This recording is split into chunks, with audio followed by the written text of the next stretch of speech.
En primer lugar, la verdad que a uno le llama la atención algunas expresiones vertidas recientemente.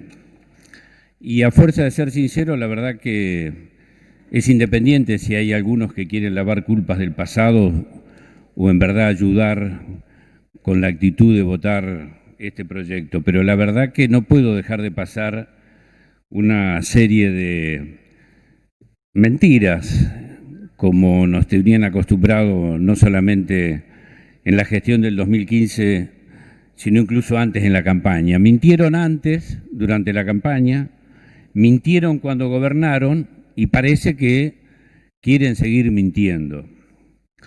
Y ahora me voy a referir concretamente a esas mentiras que hemos escuchado, pero previamente quiero dar un marco a lo que estamos tratando. Esta ley habla de la restauración de la sostenibilidad de la deuda pública argentina. Mire, la verdad que lo que creo que tenemos que restaurar es toda la Argentina, porque no han dejado sector, no han dejado ámbito del Poder Ejecutivo, ni han dejado sector de la vida de los argentinos que no haya que restaurar. La verdad que no tengo duda en calificar estos 4 años de gestión como los más perjudiciales para la vida de los argentinos que tenemos historia de la vuelta de la democracia hasta aquí. Y en esta idea de restaurar la vida de los argentinos toda, está este tema de la deuda pública externa contenida en dólares. Y para darle un marco a qué es lo que nos estamos refiriendo, de qué estamos hablando, de un sistema financiero internacional al cual el gobierno anterior adhirió casi ciegamente desde el punto de vista político, ideológico, y su desesperación era precisamente entrar a ese famoso mercado de capitales y tener acceso a aquellos que lo aplaudían, lo recibían en los foros internacionales, con banquetes, con homenajes, incluso con algunos gallardones o algunos obsequios reconociendo esa actitud.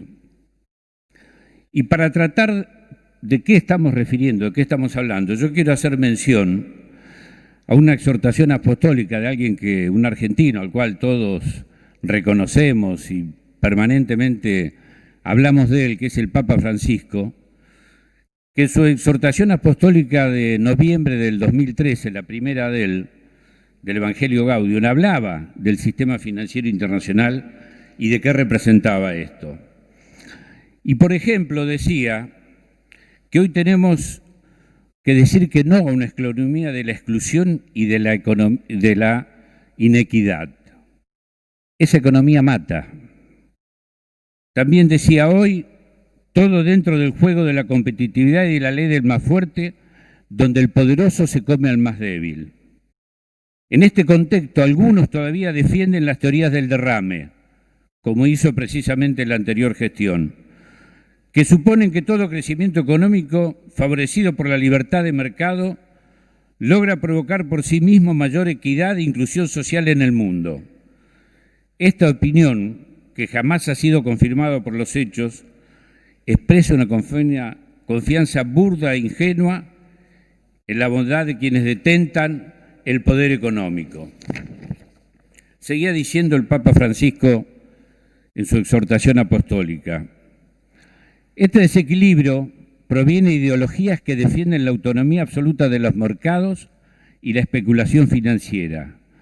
De ahí que nieguen el derecho al control de los estados encargados de velar por el bien común. Se instaura así una tiranía invisible. Además, la deuda y sus intereses alejan a los países de las posibilidades viables de su economía y a los ciudadanos de su poder adquisitivo real. Y seguía hablando y denostando este sistema financiero internacional al cual la gestión del presidente Macri adhirió casi ciegamente y nos llevó a todas las argentinas a esta situación de hecatombe nacional. Pero también quiero referirme a algo que muchas veces se menciona y se dice, bueno, es algo que permanentemente los argentinos caemos cada tanto. Cada tanto caemos en un default, nos endeudamos. Y como que la responsabilidad de la deuda pública es de todos los argentinos, todos somos responsables, parece que todos tuviéramos la misma responsabilidad. Y mire, yo creo que no es así, la verdad. Y quiero para eso hacer un pequeño raconto histórico de lo que ha pasado con las deudas públicas argentinas, cómo empieza toda esta historia, para que sepamos quiénes fueron los que endeudaron y quiénes fueron los que no endeudaron, y quiénes fueron los que nos llevaron a situaciones económicas como la que estamos viviendo hoy, de parate de la economía, baja de salarios, desempleo, todas las circunstancias que conocemos. Bueno, todos saben que la historia comienza ya por el año 1822, con ese famoso crédito de la Baring Brothers, firmado por Bernardino Rivadavia. Ese crédito que se tomó supuestamente para hacer obra del establecimiento de pueblos, para crear el pueblo de Carmen de Patagones, para dotarse de agua corriente a la ciudad de Buenos Aires en aquella época, se pidió por 1 millón de libras esterlinas. ¿Sabe cuánto llegó en realidad a la Argentina? Menos de 180.000 libras esterlinas fueron los que llevaron a la Argentina. En el medio, ¿qué fue lo que pasó con ese crédito? Bueno, el 15% se lo llevaron los comisionistas, que después me voy a referir también cuáles fueron las comisiones que se tomaron en el último crédito. También hubo fuga de capitales.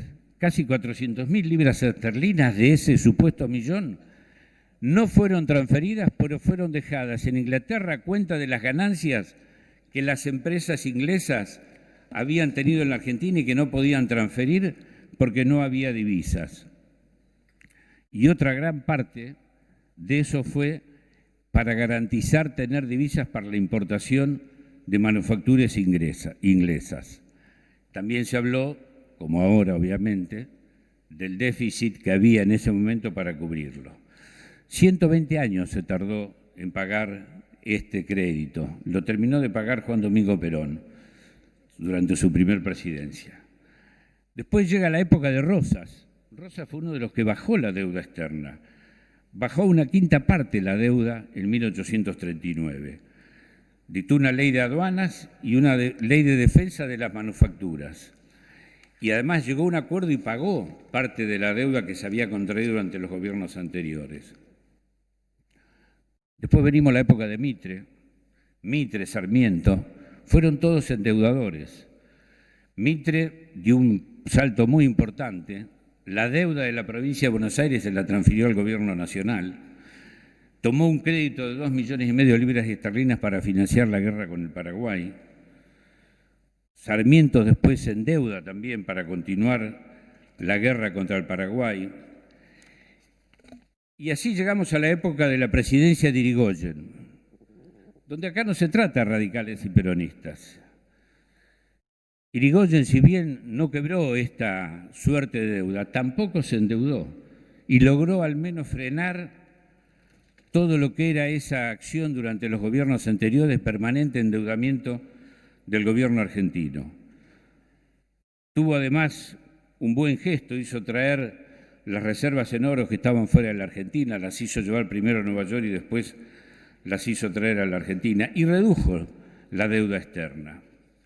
Y después viene otro hecho que todos conocemos, el famoso pacto Rockham-Rusiman, el cual este Senado fue testigo de algo que ocurrió. El pacto Rockham-Rusiman fue un empréstito que asumen, no Roca, presidente, sino su hijo, y ese pacto Rockham-Rusiman era para venderle carne a Inglaterra, donde además se ponía la condición de que solamente se le vendía carne a Inglaterra aquella carne que era faenada en frigoríficos ingleses y se prohibía la faena en frigoríficos argentinos. Y esto dio lugar a un hecho trágico que ocurrió aquí en este recinto, por acá cerca habrá sido seguramente, que fue el asesinato del senador Enzo Bordaguerre. Cuando se lo intentó, en realidad la bala era destinada a Lisandro de la Torre, porque estaba denunciando precisamente este empréstito Rockham-Rusiman y estaba denunciando en ese momento al presidente Agustín P. Justo, a su ministro de Economía, Federico Pinedo, y a su ministro de Hacienda, Luis Dujau, por esta negociación inédita y perjudicial que se estaba haciendo y este hecho flagrante de violación y de corrupción en contra de los intereses de todos los argentinos. Esto fue lo que ocurrió y esto forma parte de la historia de la deuda. De manera que no todos los argentinos somos iguales. Hubo muchos que defendieron la soberanía argentina y hubo muchos que trabajaron para desendeudar la Argentina y para que no sigamos en esta cadena de endeudamiento permanente. Después viene la época de Perón, obviamente, cuando se declara la independencia económica. No firmó nunca Perón el acuerdo con el Fondo Monetario Internacional, no tomó deuda, pasamos a ser acreedores y llegamos a la Revolución del 55. Bueno, obviamente, a partir de allí, con Aramburus, con Rojas, viene el Club de París. En el año 1956 Argentina se incorpora al Fondo Monetario Internacional. Y bueno, viene todo lo que reconocemos de aquella época, de la dictadura militar del 55, la fusiladora. Arturo Frondizi, que también aumenta la deuda. Y después viene otro radical, que debería ser orgullo de muchos radicales, Ilía. Ilía logra reducir la deuda de la Argentina de 3.900 millones de dólares en esa época a 2.650 millones en 1965. Qué casualidad, ¿no? Fíjense, la historia de la Argentina, todos los gobiernos que desendeudaron o que estuvieron en contra precisamente de esta lógica perversa de endeudamiento argentino fueron derrocados, destituidos por la fuerza o perseguidos. Pero bueno, son cosas de la historia. Obviamente después viene la dictadura militar y todo lo que ya conocemos, no lo voy a relatar ahora porque creo que ya es muy pronto, es muy de la memoria de todos nosotros, lo que ocurrió durante los gobiernos del 83, del 89 y con esa tremenda crisis que tuvimos en el año 2001 que llegamos al default y lo que fue la Argentina del 2001, del 2002 y comenzamos a salir. En el 2005 comenzamos a salir. Primero con ese canje de deuda impresionante que hizo Néstor Kirchner, donde logró un 76% de aceptación, donde pagó menos del 25% de la deuda, la cancelación total de la deuda al Fondo Monetario Internacional, el acuerdo con el CIADI, que algún día vamos a tener que analizar nuestra permanencia en esos organismos, el acuerdo con Repsol, la estatización de la mayoría accionaria de YPF que se les pagó, el acuerdo con el Club de París. Y así llegamos al año 2015, donde una senadora preopinante recién hablaba de que estábamos en default. Mire, la verdad que el default logró una magia el gobierno de Macri. En 2 años llegaron al default, porque en el 2015 asumieron el gobierno y el verdadero default en la Argentina empezó en el 2018, cuando ya los bancos internacionales no le prestaban más y tuvieron que recurrir al Fondo Monetario Internacional. Yo recuerdo en esa época, 2016, 2017, concurrir a las marchas de conmemoración del 24 de marzo y escuchar una consigna por algunas jóvenes que la verdad que lo decían con mucha convicción y con mucha fuerza. Y decían: Macri, basura, vos sos la dictadura. Y la verdad que nos parecía un poco exagerado.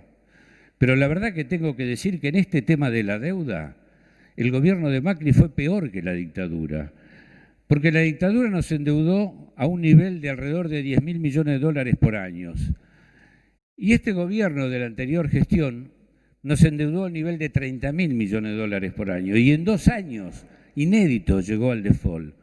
Porque el default vino precisamente en ese momento, cuando tuvieron que recurrir al Fondo Monetario Internacional, porque ya, como dijo el presidente en un video que todos vimos, que sería bueno recordarlo, ¿no? Parece que ahora tampoco él es responsable. En cualquier momento van a ser los senadores responsables de las leyes que dictaron y que la política económica no tuvo nada que ver, ni el mejor equipo, como él decía, los últimos 50 años, ni él. Pero yendo a cómo encontró el gobierno de Macri la situación de la deuda, miren, en el año 2015, el 12% del PBI, de la deuda total que dejó nuestro gobierno, alcanzaba el 52% del PBI, de lo cual el 12% era en dólares. Este gobierno, al tercer trimestre del 2019, la deuda en relación al PBI es del 91,8%, casi el 92%. Pero la deuda en dólares se elevó del 12,2% al 41,9%. La deuda con los organismos financieros internacionales del 6,3% al 20,1%. Y lo que ellos tantos dicen de que nosotros teníamos una gran deuda con los organismos del sector público, intraestado, bueno, tengo que decirles que nosotros la deuda del 30,1% y la de ellos era del 29,1%, de manera que la redujeron en un punto, pero la aumentaron en casi 30 puntos la deuda en dólares y casi la duplicaron la deuda también en dólares con los organismos financieros internacionales. Esta es, señora presidenta, la realidad de lo que estamos tratando hoy. Y quiero también referirme, porque acá, como dije en la historia, no todos tenemos la misma responsabilidad, pero también sería injusto decir que los diputados o los senadores o los políticos somos los responsables de lo que está pasando. Mire, la verdad que hay muchos responsables. Todos aquellos que aplaudieron, que se vanagloriaron, que difundieron esta suerte de endeudamiento serial de la Argentina. Publicistas, economistas, periodistas y muchos empresarios. Yo quiero referirme específicamente a ese grupo de empresarios, de ese famoso círculo rojo, que tanto daño le ha hecho a la Argentina y que fue el que aplaudió con bombos y platillos toda esta política de endeudamiento. No solamente la política de endeudamiento, aplaudió también toda la política de baja de salarios, toda la política de desaparición del rol del Estado, toda la política de liberalización de importaciones, toda la política de entrada de divisas, toda la política de fuga de capitales. Y estos empresarios, quiero decirlo con todas las letras hoy, le están respondiendo al presidente Alberto Fernández, que los ha atendido con toda generosidad, los ha invitado a la Casa Rosada. Y yo quiero venir a decir que estos empresarios que fueron responsables de gran parte de lo que nos está ocurriendo están hoy boicoteando el gobierno de Alberto Fernández. ¿Y cómo lo están haciendo? Con este aumento desmedido, desmesurado y sin absoluta razón del precio de los alimentos que han tomado o que han hecho a partir de los primeros días del mes de enero. Yo quiero decirle a estos empresarios que tienen que darse cuenta que están jugando con el fuego, que no han correspondido a un presidente que los ha llamado con toda generosidad y les ha abierto la puerta de la Casa Rosadas, que les ha permitido sacarse fotos para que se muestren como que están preocupados por el hambre de los argentinos, y tras cartón, cuando no hay aumento de salario, vaya redondeando, por favor, cuando no hay aumento de tarifas, cuando el dólar está estable, aumentan de una manera desmesurada y desmedida el precio de los alimentos. Por eso yo quiero decirlo esto y decir que ellos también en gran parte son responsables no solo del endeudamiento y de la crisis terminal con que han dejado la Argentina, sino que hoy están nuevamente en una actitud absolutamente anti-argentina, antinacional y en contra de los intereses de nuestro pueblo, y están boicoteando al gobierno del presidente Alberto Fernández. Quiero hacer unas breves consideraciones finales. Se habló de las comisiones. Recordamos que el primer crédito era como del 15%. Bueno, mire, le quiero contar, las comisiones de Ahora este proyecto estima como tope máximo el 0,1. Bueno, el gobierno de Macri le pagó el 1,8 de comisión a los fondos buitres, además de honorarios. Vaya cerrando, por favor, senador. Sí, voy cerrando, pero si les molesta lo que digo, lo puedo decir después. Denme un cachito más de tiempo. No le tiene que molestar la verdad. La verdad no ofende ni engaña. La verdad es la verdad. Ustedes pagaron el 1,8 de comisión. ¿Y saben a quién se los pagaron? A los bancos, al HSBC, cuyo señor Federici fue titular de la UIF. Se los pagaron al Deutsche Bank, relacionado con Luis Caputo, el amigo del alma del presidente de la Nación. Y también quiero decirles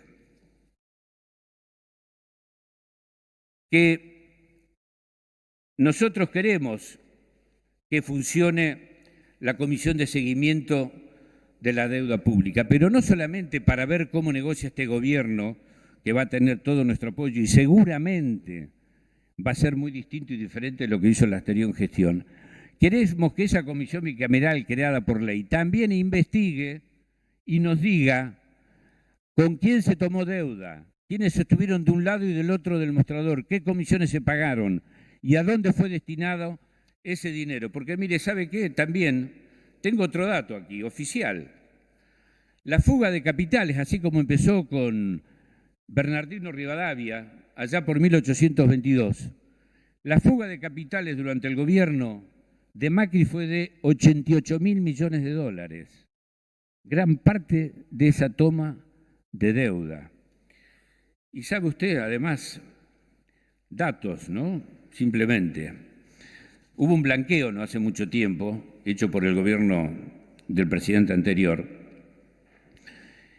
y mucho de ese blanqueo se podía blanquear la plata que había en el exterior. Bueno, durante estos 3 años o 4 años del gobierno de Macri, hay 12.000 argentinos que tienen, no en propiedades, en una casa en Miami o en Punta del Este o en París o en Madrid, sino que tienen en depósito y tenencias de títulos, es decir, especulativos, casi 60.000 millones de dólares en fondos especulativos en el exterior, de argentinos que los han ganado aquí en la Argentina, con el trabajo argentino, con los impuestos argentinos, con la mano de obra argentina y con el consumo argentino. Por eso, y me faltan cosas para dar, pero voy a ir redondeando, senador, ya que me están pidiendo.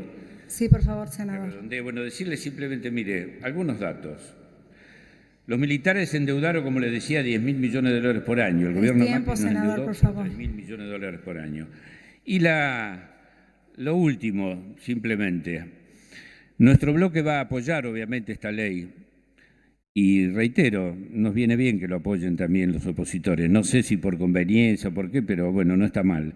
Y yo estoy convencido, absolutamente seguro, que el presidente Alberto Fernández y su ministro de Economía van a hacer una renegociación de la deuda que nos ponga a nosotros del lado que tenemos que estar en la historia de la Argentina, no de aquellos que endeudaron, empobrecieron y envilecieron al pueblo argentino, sino que van a estar de aquellos que desendeudaron y trabajaron para que nuestro pueblo tenga una mejor calidad de vida. Muchas gracias, Presidenta. Gracias, senador. Sí, senador Mayans.